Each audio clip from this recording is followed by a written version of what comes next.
I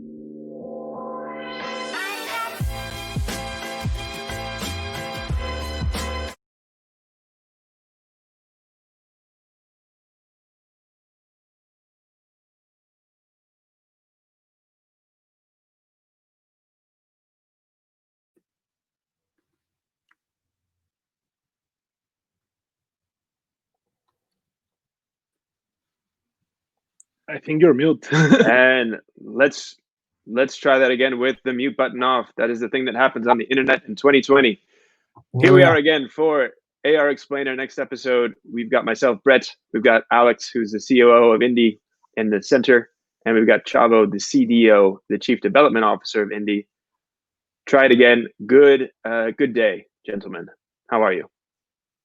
Good. You're good. Great. I'm coming to you from the US. You all are across an ocean in various countries which shall not be named. I wish you all, wherever you are, great safety. Undisclosed locations. So someone's always watching. And today we're going to talk about augmented reality and sports. I note the extra S on sports there. In Europe, it's very common to talk about sport. And as an American, I always felt like, aren't there more than one? Isn't there more than one sport? So today we're going to do it my way. Coming to you from Cleveland, Ohio, where a lot of different sports are happening now in my home country, in my home state, my home city. We've got football has just started up. The World Series of Baseball has just ended, which we'll get into. Basketball is behind us now, but it's just things are getting colder, at least in this part of in the northern side of things. So it's a time when people tend to kind of bundle up and then take in a game. Different kind of year to do that, obviously. So we've seen sports marketers, we've seen sponsors of teams, that we've seen them have to pivot in how they actually leverage those sponsorships, how they engage with fans. I think it's still a little bit of a guessing game how they do that best. But we're going to talk about today what they're doing now, and then what the future looks like in terms of sports marketing, how they're going to find new touch points to engage with fans in an uncertain year, and then basically where are we headed from here when it comes to that fan experience, whether you're a sponsor, you're a team, however you're involved, or you're a fan. So how do you actually engage with your team? So to start off with some great news for an LA-based firm such as INDE, this will look familiar to you. Not knowing anything about baseball or what this is about, this just entered my feed. I don't know what this is. Can you guys just explain to me what's happening here? Well, we finally made it after some years. Like the Dodgers just won the World Series. Like after some years. Yeah, sorry, I needed to go full fan on this one because we were waiting it for so long, man, so long. Mm-hmm. So yeah, I'm ruining my hair now, but like always. Oh yeah. So yeah, this was a really weird season, man. But I was happy that that finally the team came through. It was interesting to see people on the stadiums, but again, it's that kind of what sports do that gives you hope a little bit, So what did you as a fan, and you took in most of the season, I guess, and especially you would have paid attention at the end in the series. So obviously you haven't been, and you weren't in LA, I don't think, during the series, but even if you were in LA, the chances are that you would not have been at the game. So how do you feel that whole fan experience has been in this year when you've paid attention to the whole story of the season? How has it felt different than other years? Well, it really felt different in the way that first the start of the season was a little bit off, not the regular thing. We know that baseball always starts with these summer vibes and goes through the fall. That it's kind of the optimal way for doing it. So this season with late start and still undefining if people were allowed in the stadiums, watching what other leagues were doing with these bubbles and stuff like that, like wouldn't work with baseball in a specific. But listen, I think that it's a perfect example that with some like proper methodology it can be done. And like I'm just happy that like something that they bet as a league to to go on with the series. I think that was brilliant. A little bit off, but I cannot complain about the result. Well, that's good. I mean, I remember I'm a fair weather Cleveland Indians fan, which means that I tuned in, I don't know, 15 or 20 years ago when they were in the World Series, and I remember attending a game against the Marlins, which they lost. I was in the bleachers, which is a better seat than you would think, and then I kind of tuned out. But I know that it's a really important thing for people to be able to have those games. My parents and friends are season ticket holders, so they really miss it, right? So it's the whole physical experience of going there is gone, because in your home team, there's a lot of room in those stadiums, so a lot of people do go, and to not be able to do that, I would never follow baseball on TV, but I'd love to go be there in person. I think that's so much fun. I want to eat the hot dogs, and I want to eat the hot dogs. Yes. That's why I go. So just part of the thing, and then getting up and walking around is a pretty lazy game.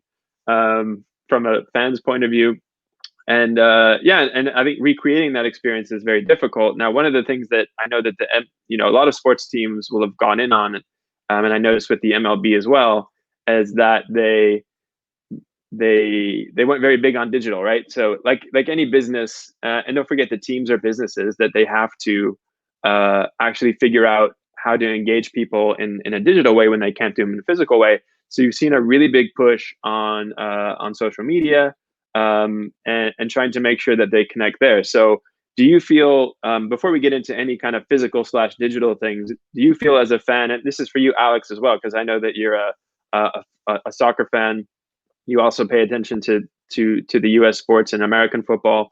Do you feel that you are now engaging more in digital platforms with your team, or not really? Have you felt the social media onslaught with sports? Well, I think what's interesting to look at is how still fundamentally sports are being made for television. I mean, I think the US has led the global market in sports and sports marketing, really from that perspective. And let's face it, fundamentally, US sports are designed around breaks, which enable people to put advertising in there. And that's not something which permeates other sports worldwide anywhere near as much. The US sports are a very, very commercial vehicle, and that you layer on top of the fact that you're really leveraging people's passion in their own tribe. I mean, your college, your whatever, your NFL, your NBA team, they are your tribe. We all identify with our tribe. We want to get out there. We want to support our tribe because that's who it's almost like it's a fundamental, it's a very kind of visceral human need at one level. And, I think I still see how these sports are designed around television, and there aren't that many sports brands who've really gone beyond that. Social is happening because it's simple. I mean, it's fundamentally news, but packaged into slightly, different shaped packages.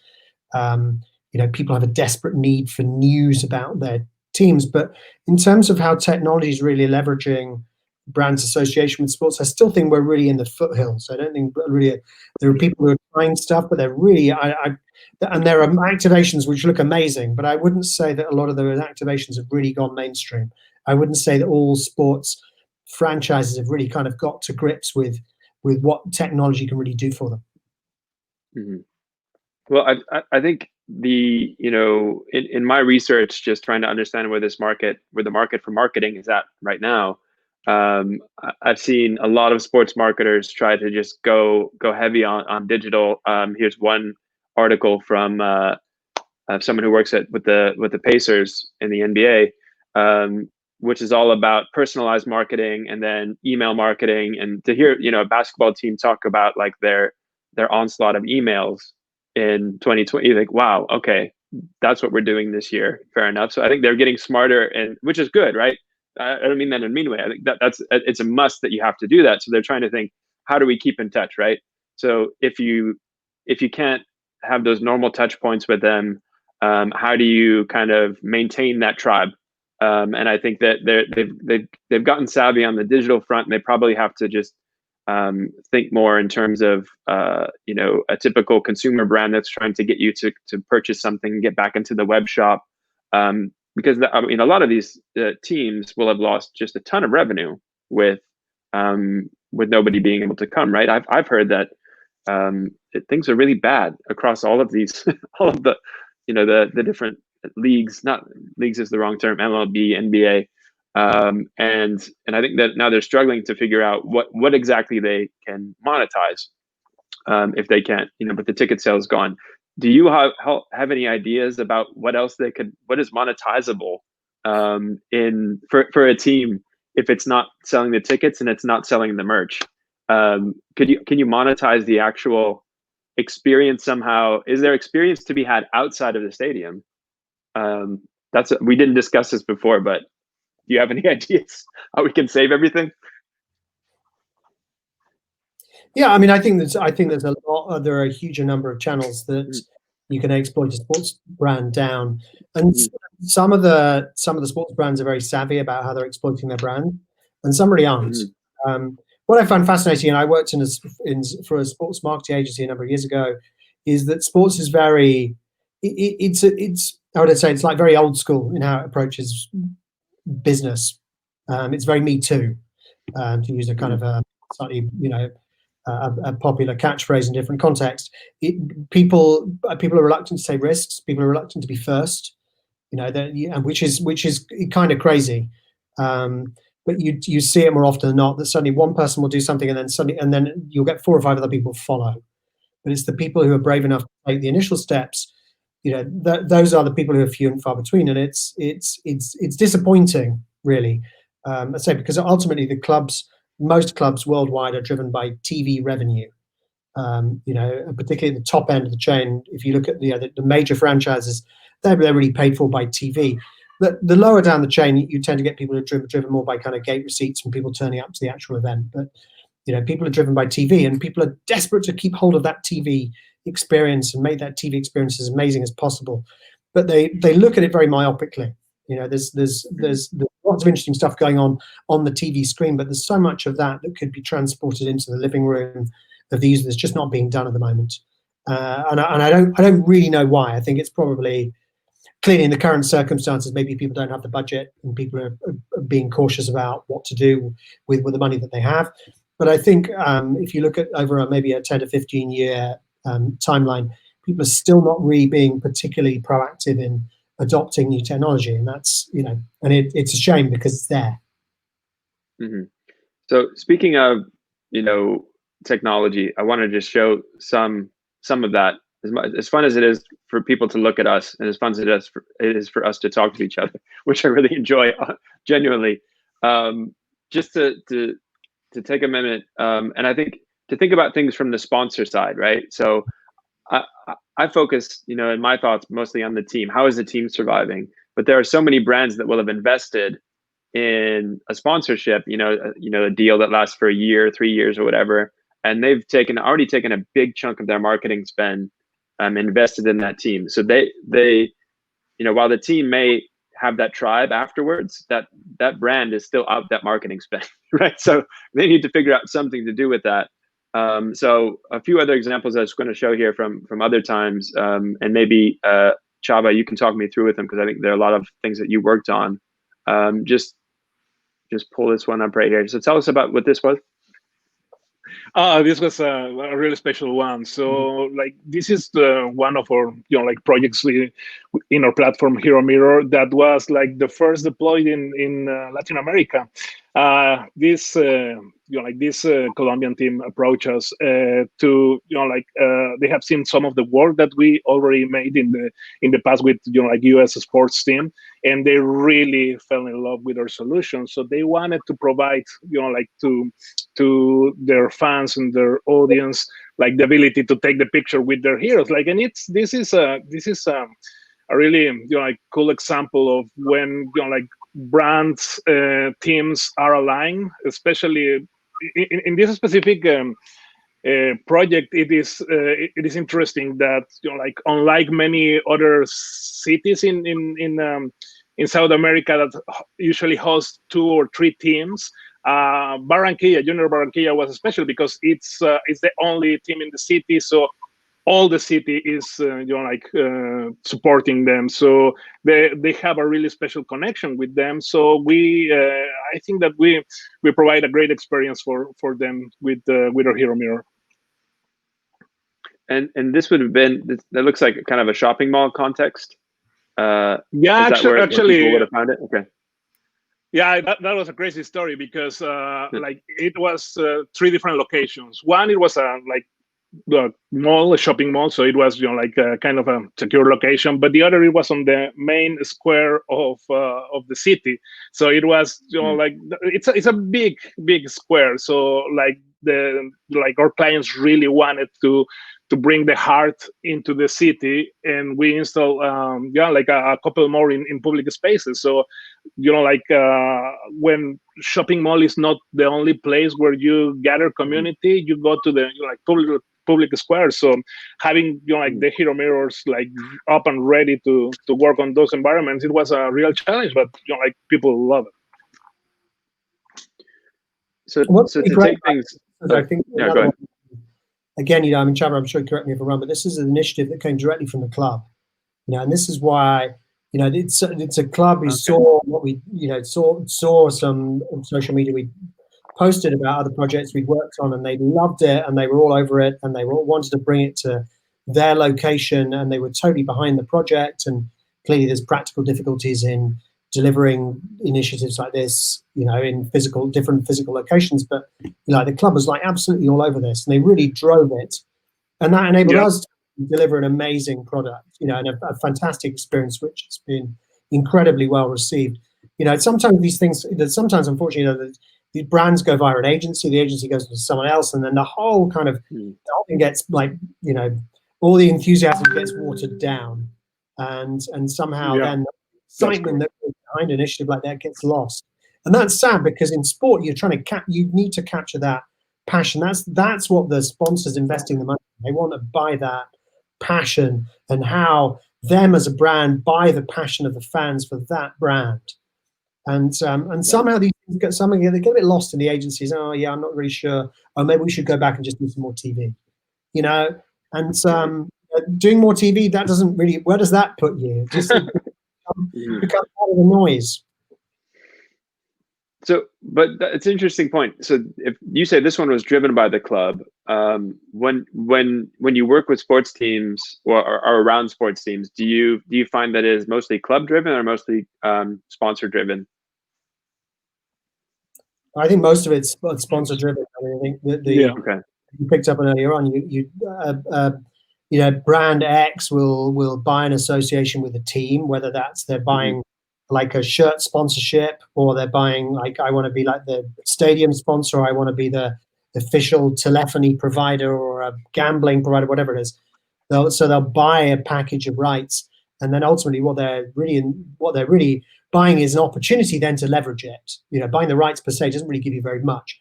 You're buying yourself an opportunity then to take that brand and then leverage it down a bunch of different channels. So in most circumstances, you do actually need an agency probably to work with to help you make sure you're making the most of that opportunity. Although, I say, unfortunately, though, what tends to happen is you get a lot of people. Again, it's the Me Too theme. They'll just do what they did last time. So, oh yeah, we did this with this club. Let's do that with you. And it means that this opportunity to really drive, interesting kind of, digital, funky, interesting initiatives kind of get a bit lost. As someone who spent many years working for a big agency, I agree with you. So I think that the more cooks you have in the kitchen, the more it gets lost in translation. Like the creative vision gets a little bit muddled if it's going through different filters, and then of course there's the business reality of everyone trying to keep up the piece for themselves. So the more of course I know I co-run an agency right now, and we would never do this, but a small agency. But I think that there is a tendency to say, this technology part that this vendor is doing, can it just be a lot smaller part of our activation, and can't we focus more on other types of creative that we can produce, such as video or graphic design, or public relations, so media. So I think you should go all in on PR and just have a little bit of a nice little video of this augmented reality something or other. But that should be really cheap, and there definitely shouldn't do that. You shouldn't be too ambitious with that, because it's just some pictures, right? And then by the time at the end that we've convinced the client that the technology partner is just basically some freelance web designer off the street, right? When actually you've got so just to say, from the agency side, that's definitely what we were up to. But I think for the client, it's really it's best if they can work with the people who actually make it, like you guys, right? Yeah, that's correct. And the other thing is that like the people is always demanding more, and sometimes it starts align, and like brands listens, agency listens, and start to look for like solutions that like are not necessarily like the same thing that like it's happening over and over again. So like we have been lucky enough like to be able to get involved in some kind of projects that actually like everyone is motivated to deliver something for the people, not just only for the social media or the video that they will like record afterwards, but for the people on location. Yeah, makes sense. So just to bring things a little bit north for a second, I'm going to show another example here. This is a case of a sponsor, and then this looks like American football. So tell me about this one, guys. Alex, you want to go? Like, well, basically, like the videos. Yeah, go on. So yeah, I mean, this is Visa are an NFL sponsor, and they had a new product, a new touchless payment mechanism to promote, and what they've done here is they've built an initiative using INDE technology, or we built this for them, which enables them to basically take their stars that they get access to as part of their sponsorship deal, create a personalized experience, which then people were able to activate in the fan zone at the Super Bowl by using this contactless technology. So people would go and access the experience by using the card. We'd be able to activate the content. One of these like absolutely top NFL players would be able to appear on the screen, and you can kind of interact with them, and you get your own personalized experience. So that really is, for want of a better cliche, it's a kind of money can't buy experience, because you can't get access to these guys. Like regular people, just don't have the ability to do this kind of thing. To get hold of these athletes in a kind of fun environment, strike a pose, and walk away with their own personal memento. And that's that's an incredibly powerful activation for a sponsor that really does deliver something that isn't a me too. Designing those experiences are things that we're really good at. So yeah, this was sorry. No. Well, I just gonna. So this was Super Bowl January 2019, this right? Year. Or maybe it was February. I don't know. It was 2020. Okay, 2020. Sorry, so 2020. So when we talk about Super Bowl 2021, in 2021, whatever number it is, XXX, whatever. I never remember that. I'm not good at Roman numerals. So I'm going to put you on the spot. If you had to, obviously the fan zone at the next Super Bowl is going to be a little different if it exists at all, right? I mean, and let's be honest, it was already a privileged place for you to have had access to that fan zone, right? Because everyone wants to go to the Super Bowl. It's a big deal. So now, because basically no one or almost no one is going to go to something like that, how would you have that client do this activation next year, right?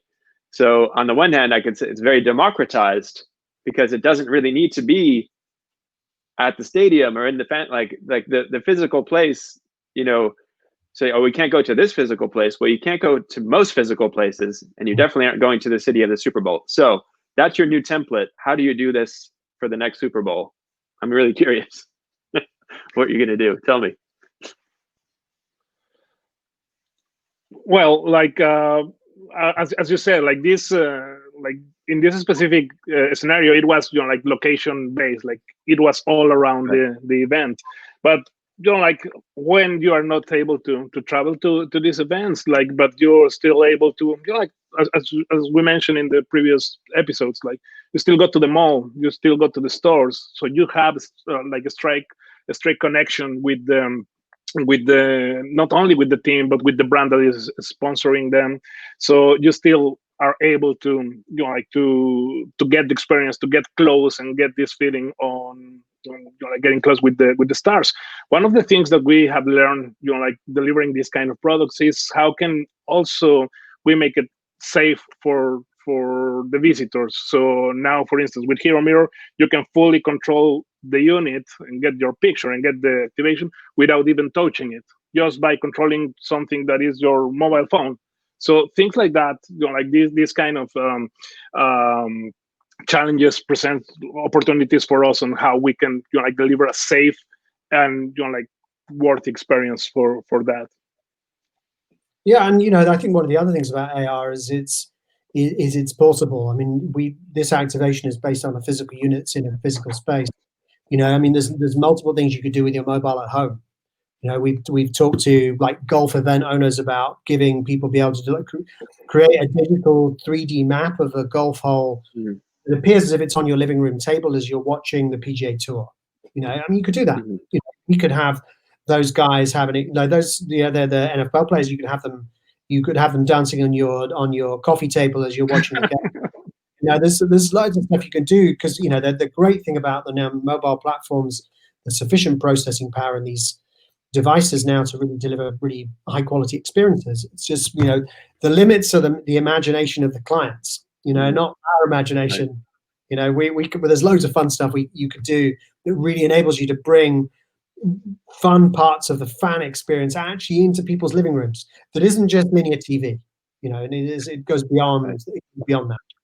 Yeah, and that's why the key word is augment. You like augment your experience. Like it's not just the passive consumption of the game. Like in TV, like there's a lot of things that you can deliver in like in an augmented reality way.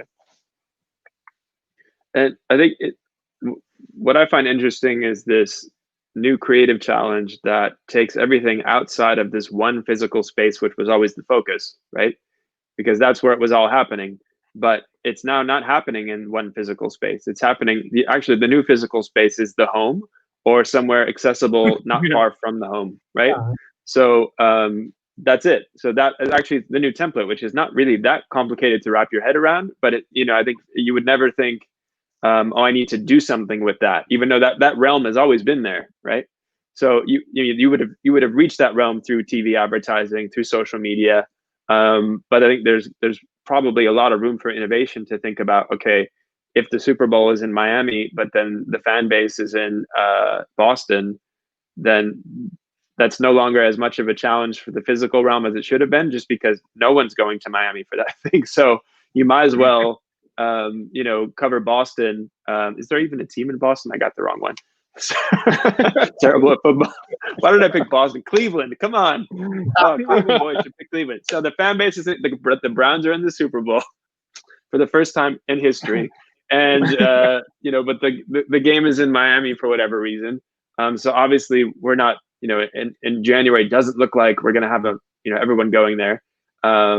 So why would you not take over every shopping mall in Cleveland?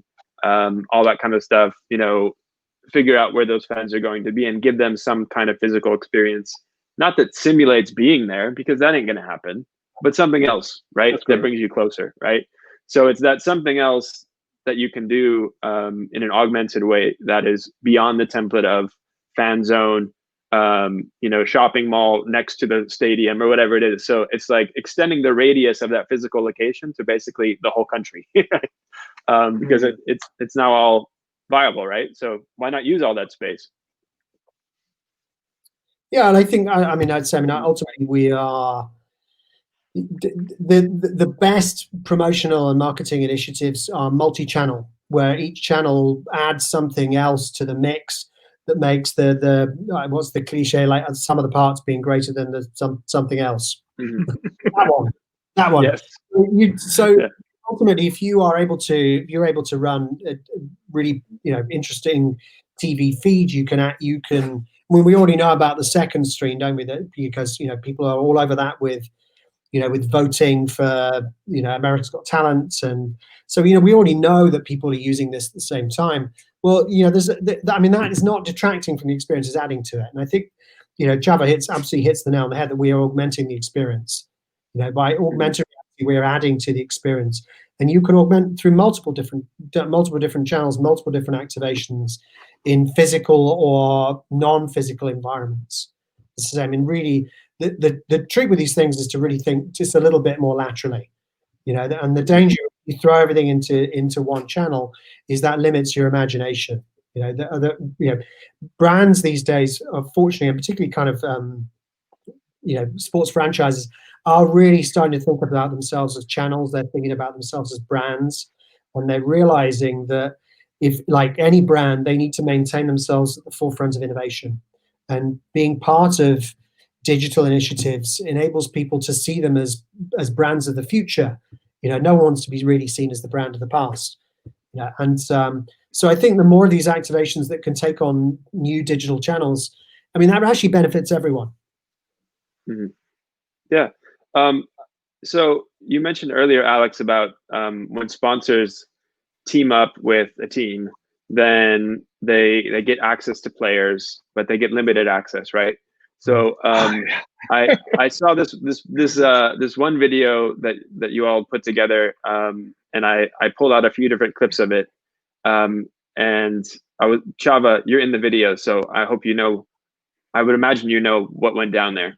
So I'm just gonna show a few different clips here. I might get the order wrong, but bear with me. And yeah, so just 1 second there. Now let's actually start with this one. Okay, there's Chava. So just tell us a little bit about what is happening. Tell us everything. Well, this is one of the examples of projects that happens when stars align. So in this specific project, we were approached by one of the digital agencies from Adidas, right? So working for Adidas, looking for solutions around fun activations in the times of they have this tango league, and they were presenting a new pair of shoes, and they were hosting events in 10 different cities in America and Europe. Around in the times of the World Cup, like the past World Cup in Russia. So they approached us because they saw or work with big screen AR. No? They saw the things that we made with animal content and with dinosaurs. So they knock the door and say like, hey guys, we love your dinosaurs. Can you do something else that is not just dinosaurs? And so like, well, right. Yeah, what do you want to do? So they propose us to think to create this activation with one of the Real Madrid stars in Brazil.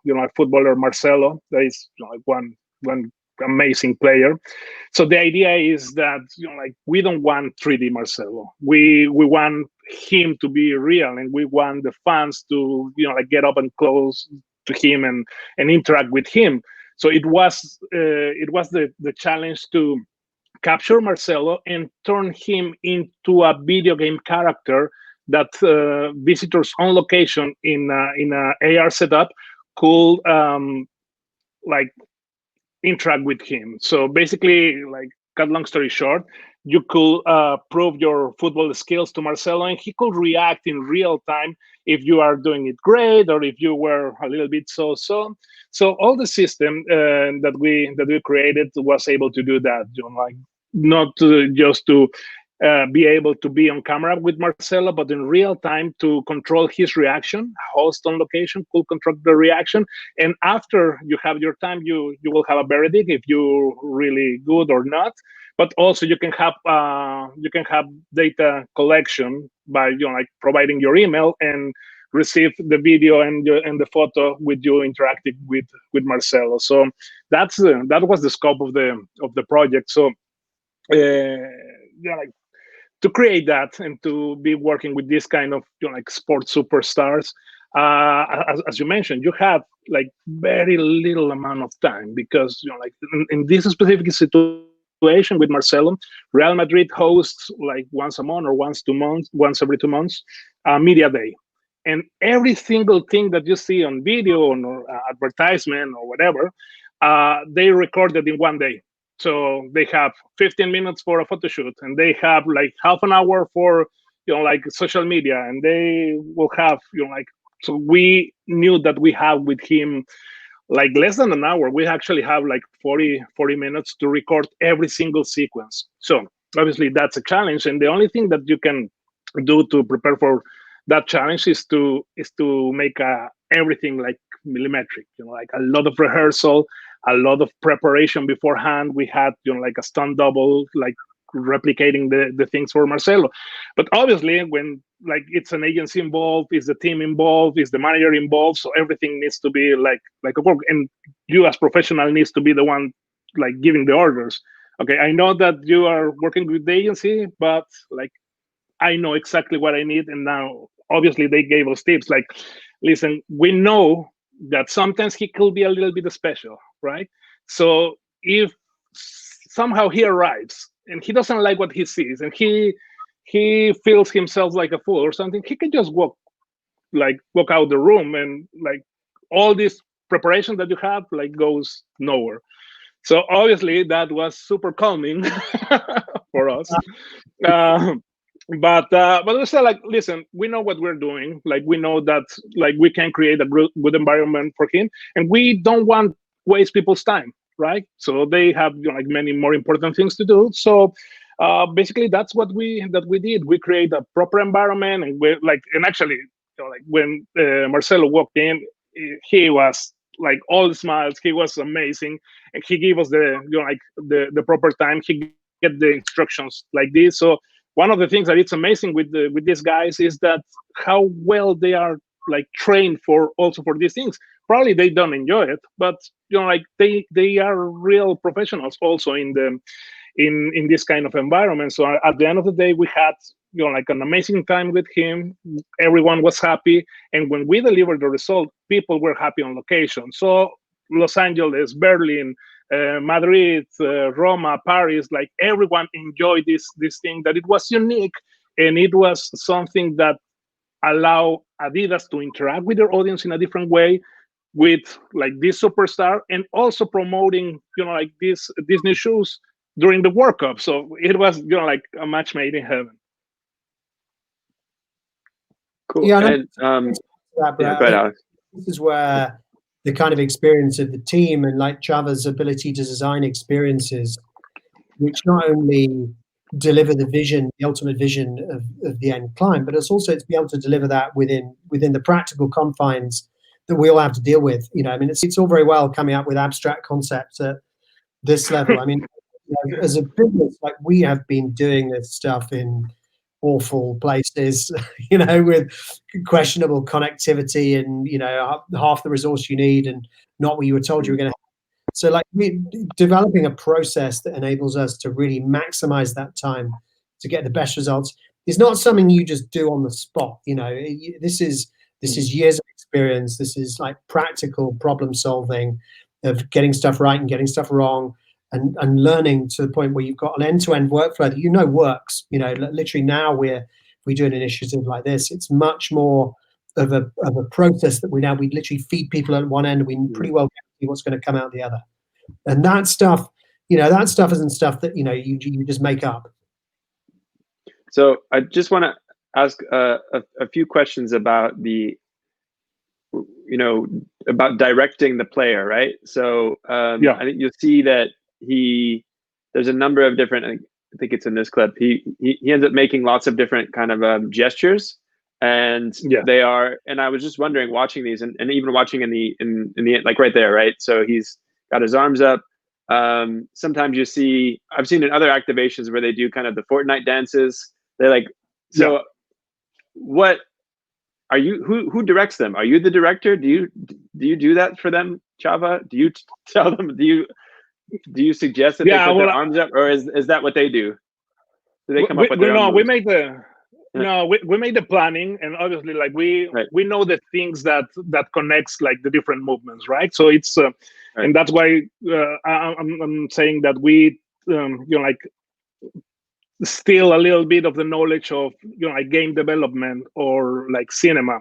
So we are putting together all these things, all these different like arts and development ways and technologies to capture those little moments and to direct. But again, like this is tricky with this kind of superstar.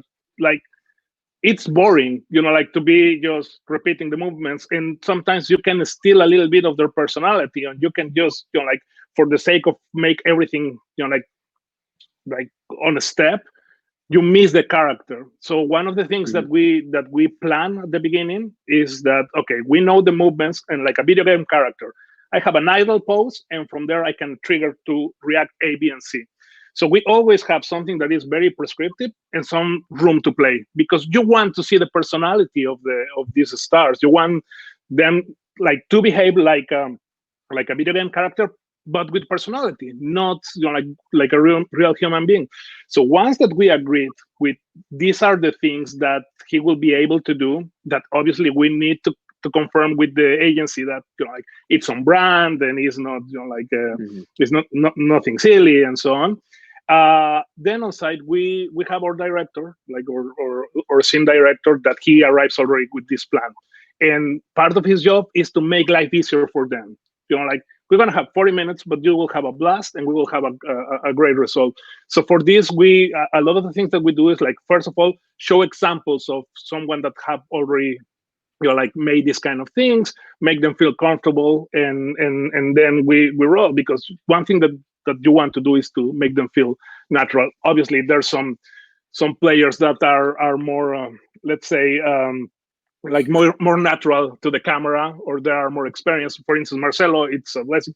Every single like American athlete seems to have this by nature. When we are working for instance, European soccer players, they are a little bit more stiff. So you need to use these things in their advantage. Like the idea of how it will be perceived for the fans. So you're saying that, is it only American sports players, or is it every American who just has really great rhythm and can just do? Yeah, like especially in sports. That's a trademark. You think I can do that? So I just need to get the sports part right, and then I think I have a career in very short gigs in augmented reality. It only takes 40 minutes. Right, and then you get paid a bunch of money. So I'm all in for this. Just updating my LinkedIn now. But it's actually, I mean, it's kind of amazing, because I've been on productions for like commercials or like a 20-second video spot, right? And it's a full day shoot, right? To get 20 seconds, and you've got to squeeze basically your whole product needs to be locked and loaded in 40 minutes. And that's it. There is no reshoot. There's nothing. So it's pretty. That I mean, it sounds terrifying. If my client said, "Okay, you've got to shoot your spot in 40 minutes," I'd be like, "No." I would say no to that. But you don't have a choice, right? That's all you got. It's how terrifying is that the night before? Preparation is key. That is the thing. Like sometimes the logistics are a little bit more like scary than the actual thing. Just to give you an example, for instance, with the last project for the Super Bowl, obviously the players were like training with their teams, so we needed to travel to each location. Sometimes it was like a training, like training facility. Sometimes it was a studio. Sometimes then you need to be prepared for these different like environments. When we did the thing with Adidas and Arsenal Football Club, we were using literally an office space, and like, guys, can you do it here? Like, yes, we can. Like, I mean, that is the thing. Like sometimes when you know that like that you will be facing these things, it won't be a shock. You just need to adapt. We provide guidelines, but listen, if you have like a little bit less of a space, or you need to have less crew, it really doesn't matter. Like, all what matters is preparation. Now I think that we have like a clear like blueprint of how we do things that like it's still exciting and it's still scary, but preparation makes you keep the cool. Cool. And you have kind of like a a head of player relations at INDE now, and by default it's maybe I know that there's the director, but everyone becomes a little bit of a player minder when you're in that 40 minutes. It's like, get what we need, keep the person happy, keep them excited, because they can't lose that enthusiasm, because you not only do you need them to just do it, you need them to do it well and to give a damn about it. So well done on that one. Yeah. As well, I mean, I think the reality is that these guys are being paid a fortune every week. The top marquee guys are paid so much money that the money that really is being changed hands to leverage that particular opportunity. Let's say the budget that Adidas spent on the Tango project was, I mean, I don't even know how that would relate to like Marcello's weekly wage. I mean, it's, so for them it really is, it's kind of, if I say it's trivial from a financial perspective, it's not far off. So you do need to make it engaging for them. What is interesting, talking about the subject of money, though, is that there is an opportunity. I mean, we've seen a lot of the initiatives we've worked on with Hero Mirror have been promotional. I.e., that the brand is really leveraging the rights they've acquired to promote their brand. To put the brand around the initiative, but the Hero Mirror and other AR initiatives are monetizable directly. I mean, this is, you are generating content, and content has a price, and you can either have the brand paying that price, or you can have the user paying that price. You could have, I mean, let's face it, we've all been on like stadium tours where you go around, you go to see a huge like soccer stadium, a baseball stadium, and at the end you have your photograph taken, like maybe a green screen photograph, maybe not, in a static environment. And you're coughing, you're paying whatever, $20, $30, $40, £40 for that particular experience. Now, these are monetizable technologies. This is stuff that you can charge people money for. So, the clubs could invest in these kind of things themselves and have them pay for themselves. I think it's really important to emphasize that we are able to help them generate their own content that sits in one of these boxes, or can be pumped out through a mobile or a different platform that they can monetize directly. These are more channels that they can activate, and revenue, strangely enough, at these times is really important. We've seen some of the biggest sports clubs in the world, as you mentioned earlier on, are financially in a lot of trouble. I mean, as Java's a big Barcelona soccer fan, man. Yeah. President of Barcelona resigned yesterday, and he's resigned with a huge financial black hole in the club's finances. And you just kind of think, well, how do you dig yourself out of that? Well, you know what? Actually, there's quite a lot you can do. If you think creatively about it. And initiatives like this are things that clubs can do themselves without having to rely on sponsor money. They monetize their existing inventory down a new channel. Cool. Well, I think we're about at time, but just a few takeaways that I got from you guys.